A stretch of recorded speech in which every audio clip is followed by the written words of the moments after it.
السلام علیکم. حکمت یم. نن د تر ډیره زیاته مهم ویډیو ده او د خوشحال خان خټک ژوند به مطالعه کوو.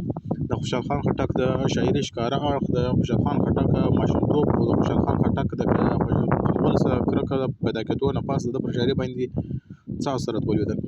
نو د ما نور سوال جوړ کړي دي، ځکه بیا په ویډیو کې رایټینګ چې دی هغه بیا ډېر ټایم ضایع کوي او ویډیو هم ډېره بورینګ سي. نو تاسو خپل نوټس ورسره جوړوئ سات او که مې هر کوېسچن وي ما تاسو ته ویلي دي چې تاسو په کمنټ سیکشن کې خپل کوېسچن پوښتلی سئ او په ایمیل باندې خپل پوښتنه کولی سئ چې هر یو سوال مې وي. مهرباني.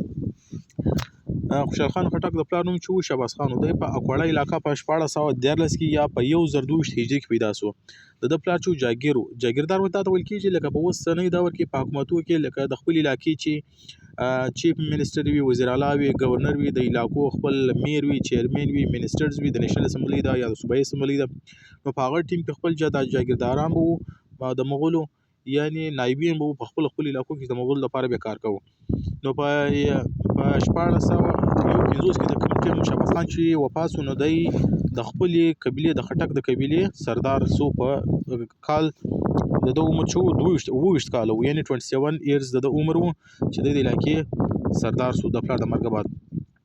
پس منځ په د په 1414 کې پیدا سو، په 1491 کې د ده وفات شوی دی. بیکګراوند یې دا دی د ده ماشومتوب یا پخوالی د ده کتابونه سره شوق ډېر زیات و او دی یو که دا درته ووایم په اسلامي او په مذهبي میدان کې هم دوی خپل مرسته کړې وله. چې کتاب یې لیکلی دی هدیه، دا د فقهي یو کتاب دی، دغه ترجمه ده کړې وله، لیکلی هدیه او د ښکار شوق یې درلودی. نو پاته دی چې کله پیدا شوی دی، په کوم علاقه کې پیدا شوی دی، په هغه کې خوشحال خان خټک د خپل ژوند په شاعري کې داسې بیانوي. نو دی په خپل شاعري کې وایي، ځکه د دې څه موږ ته معلومیږي دی په کوم کال کې یا په کوم هجري کې پیدا شوی و. دی په خپل شعر کې وایي د هجرت زر 22 سن و چې زه راغلم په جهان. یعنې په دې ځای کې موږ لیکلي دي 1022 کاله، یعنې د هجرت زر 22 سن و چې زه راغلم په جهان. زه خوشحال د شهباز خان یم چې تورزن یم کان په کان. زه خوشحال د شهباز خان یم، یعنې د شهباز خان زوی یم. په دې کې دی د خپل پلار ذکر هم کوي. بیا وایي شهباز خان د یحیی خان و چې بل نه و هسې ځوان. نو په دې کې برته بیا د خپل نیکه خبر هم کوي چې د شهباز خان د چا زوی و، یعنې یحیی خان زوی ولو. بیا وایي یحیی خان د اکوړې و چې په توره و سلطان. برته د ده نیکه چې کوم دی دغه خبر کوي چې یحیی خان د اکوړې و چې په توره و سلطان. یعنې د دې دا مطلب دی چې د ده نیکه د اکوړې و، یعنې د ده تعلق هم د اکوړې سره و. نو ځکه موږ دلته وویلې هغه د خپله شاعري کې هم ثابته کړې ده. صحیح سو. بیا راځو د ده ماشومتوب ته. په ماشومتوب کې د څه کړي دي او شاعري څه ټیم شو کړې ده. شاعري د په 22 کاله کې فیل کړې ده. د 16 کالو چې د شاعري فیل کړې ده او واده یې په 13 کال کې کړی دی. اوس د سبقه شوق او د ښکار شوق په دې مابین کې د سبقه شوق مې مګر د ښکار شوق یې پر زورور سي، نو د ښکار شوق یې و تعلیم ته نه پرېږدي. نو ځکه دی په خپل شعر کې وایي د جهان تحصیل به کل وړه زما وای که اخته نه وای د ښکار په اشتغال. وایي د جهان تحصیل به کل وړه زما وای، یعنې د جهان هر څه به ما لاس ته راوړي وای، ما به په مهنت باندې ځان ته څه راوړي وای که اخته نه وای د ښکار په اشتغال، که زه په د ښکار په شوق نه وای اخته سوی. نو ځکه داسې دا معلومه ده چې د ښکار ډېر زیات شوق و، ولې د په شاعري کې د دې ذکر شته. نو د موږ ذکر وکړي چې خوشحال خان خټک د مغولو طرفدار و. د پلار شهباز خان چې و او د یحیی خان چې و دا د مغولو طرفدار و. شهباز خان پر یوسفزو باندې حمله وکړه. په دا جنګ کې 15 زخمیان سولو او د شهباز خان وفات سولو. نو خوشحال خان خټک د خپل پلار د شهباز خان د باده اخیستلو لپاره پر بړه ناله کلي باندې حمله وکړه د یوسفزو لښکر سره.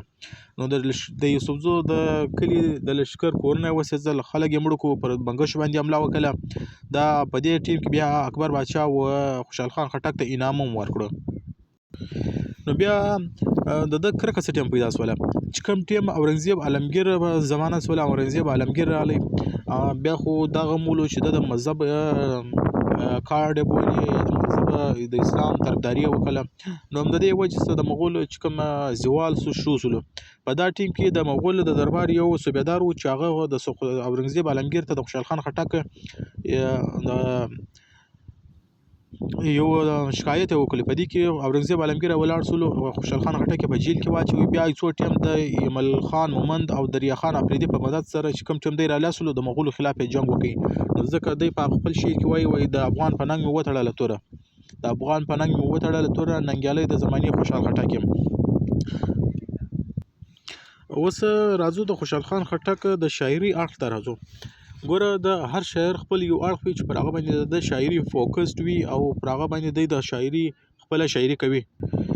نو د خوشحال خان خټک ښکاره اړخ دا دی پر پښتون قام باندې مین شاعر دی، او دا یوه خبره ده چې دی په پښتون قام یا په رزمیه شاعري کې یا په بزمیه شاعري کې یا په اخلاقي شاعري کې هم د داسې کوي، د بهادري خبره کوي، د ننګ او د غیرت خبره کوي. نو د ښکاره اړخونه چې دی ما درته ویلې چې دی ښکاره اړخ پر پښتون قام مین شاعر دی. د په شاعري کې اخلاقي شاعري هم شته، رزمیه شاعري هم شته، بزمیه شاعري هم شته. راځئ هغه ګورو.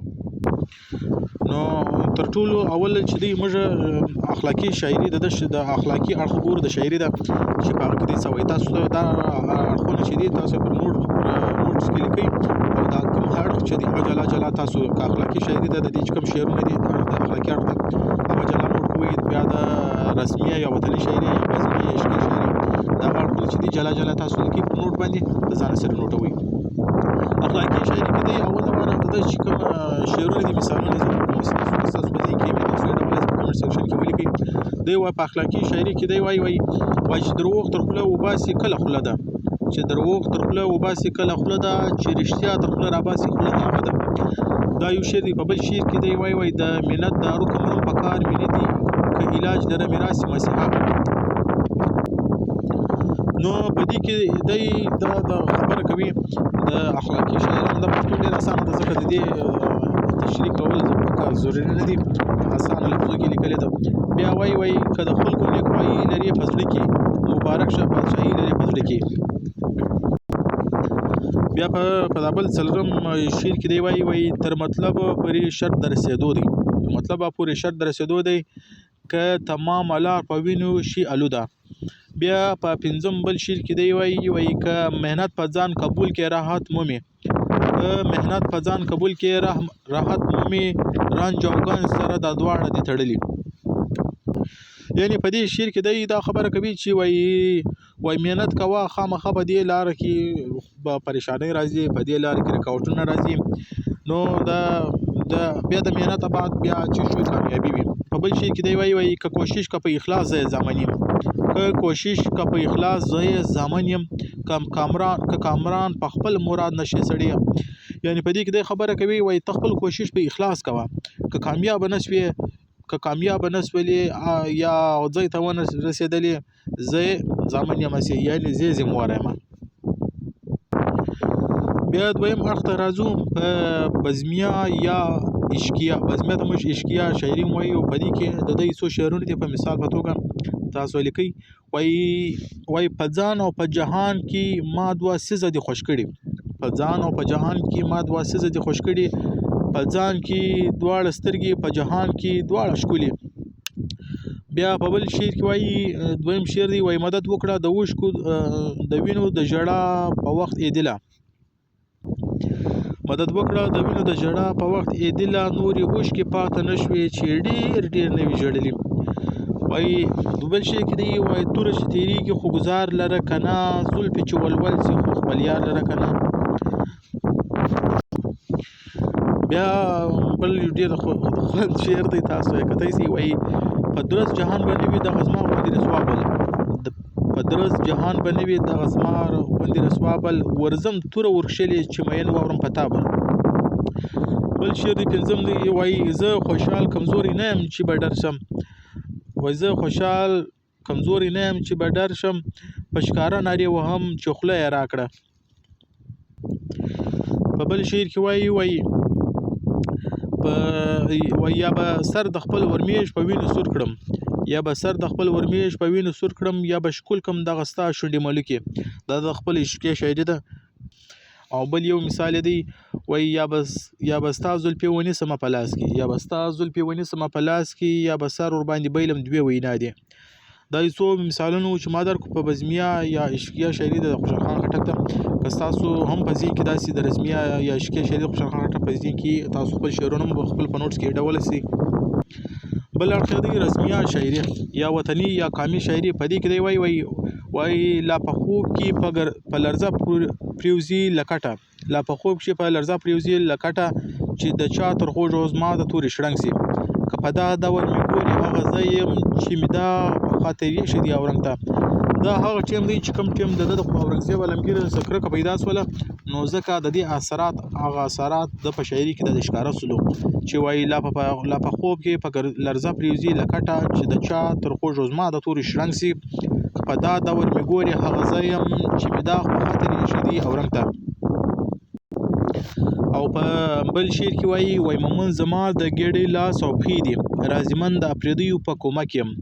مومن زما د ګېډې لاس او پښې دي، رازمن د اپرېدیو په کومک یم. د افغان په ننګ مې وتړله توره، ننګیالۍ د زمانې خوشحال خټک یم.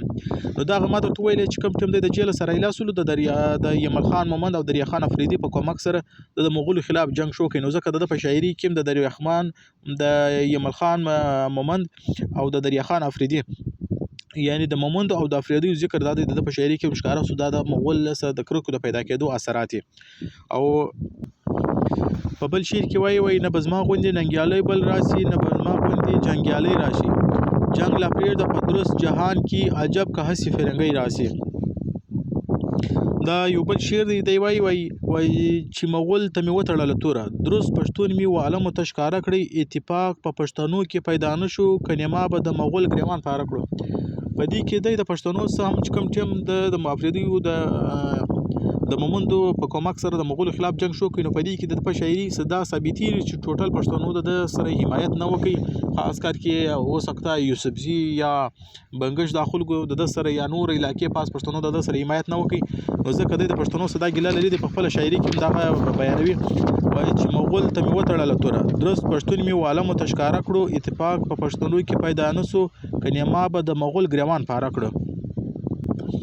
یعنی دا هغه دور دی په دې کې دغه شی ښکاري چې په دا ټیم کې پښتنو بیخي او خوشحال خان خټک ته په جنگ په میدان کې شاور وګرځوله، هېڅ حمایت یې نه دی کړی. ولې د په شاعري کې دا ګیلې او مایوسي ډېره زیاته ښکاره کېږي. دی په بل یو شعر کې وایي هره چاره د پښتون تر مغول شه ده، هره چاره د پښتون تر مغول شه ده، اتفاق ورسره نشته ډېر ارمان. یعنی په دا کې د خبره کوي چې پښتون هر خوبي چې دا تر مغولو شه ده خو یو اتفاق نه لري، یعنی دا یو اتفاق پښتون نه لري. به دغه تر ټولو غټه ناکامي ده. نو اتفاق دا شای چې د سره مرسته نه ده کړې په جنگ کې د مغولو خلاف جنگ چې کوم ټیم اعلان جنگ کړی او په هغه کې د پښتنو حمایت نشته. نو ځکه د په شاعري کې دغه اثرات ګرد ښکاره کېږي. بیا په بل شي کې وایي که توفیق د اتفاق پښتانه مومي، که توفیق د اتفاق پښتانه مومي، زوړ خوشحال به دوباره شي په دا ځوان. یعنی برته ته بیا دغه یو امید لري وایي که چیرې پښتنو کې اتفاق پیدا شي، دغه هغه ټیم دی چې خوشحال خټک مطلب سپین ږیري شوی دی، ټیم پر تېر شوی دی. دا شعر زه دا ښکاره کېږي وایي که چیرې پښتنو کې اتفاق پیدا شي، زوړ یم چې عمر به مې زیات وي خو مګر زه ځوان شم، زړه به مې په ځوان شي، یعنې حوصله به مې زیاته شي. نو په یو بل شعر کې وایي بل هیڅ لیدلی نشي په دا منځ کې، بل هیڅ لیدلی نشي په دا منځ کې، یا مغول له منځه ورک یا پښتونخوار. په دې کې دا خبره کوي د پښتون د مغول خبره کوي د اورنګزیب عالمګیر په دور کې د مغولو سره دا تجربه دا ثابتوي. دی وایي بس بله یوه خبره نشته د پښتون د کامیابۍ یا د پښتون د وسایلو یا د پښتون د بریا دپاره بل یوه لار نشته، یا به مغول د لار ورکوي، جنګ ورسره کوي، ختم کوي، بیا د هغو حکم واک او اختیار به د علاقې او د پښتون وطن څخه ختم کوي، یا به دا کوي چې هغو د حکم او واک او اختیار ورکوي، بس په هغه کې بیا د پښتون پهچان به وي، د پښتون چې کوم واک وي اختیار وي هغه به ختم کېږي. بس بل هیڅ لیدلی نشي په دا منځ کې، یا مغول له منځه ورک یا پښتونخوار. دا د خوشحال خان خټک شاعري وله چې ما د تا سره شعر کړی، ما ډېر شارټ کوشش مې بیخي ډېر زیات پر وکړی، دا مختلف لفظونه جوړ کړو. دا تقریبا 15-14 منټه ویډیو ده، په دا کې مې راوستل. کنی تاسو چې په کې ګورئ ډېرې بورینګ وي چې لیکې وي، نو ما په دې کې ستاسو سره اخلاقي شاعري، بزمیه شاعري او رزمیه شاعري او د خوشحال خان خټک شنیوالی او د پیدایش د کوچنیوالی په دا ګډې ما تاسو سره شیر کړي. امید لرم چې تاسو په خوند راخیستی وي. لږه هوا وه که چیرې په وایس کې خرابي نه وي، انشاءالله امید کوم ویډیو په سپا راغلی وي. که ستاسو هر سوال بیا درته رپیټ کوم، ما په کمنټ سیکشن کې تاسو سره کمنټ سیکشن کې تاسو د سوال پوښتنه کولای شئ یا کوم داسې پوښتنه وي چې پر هغه ځای ویډیو جوړه کوم شي تاسو کمنټ کولای شئ. مهرباني خوشاله اوسئ.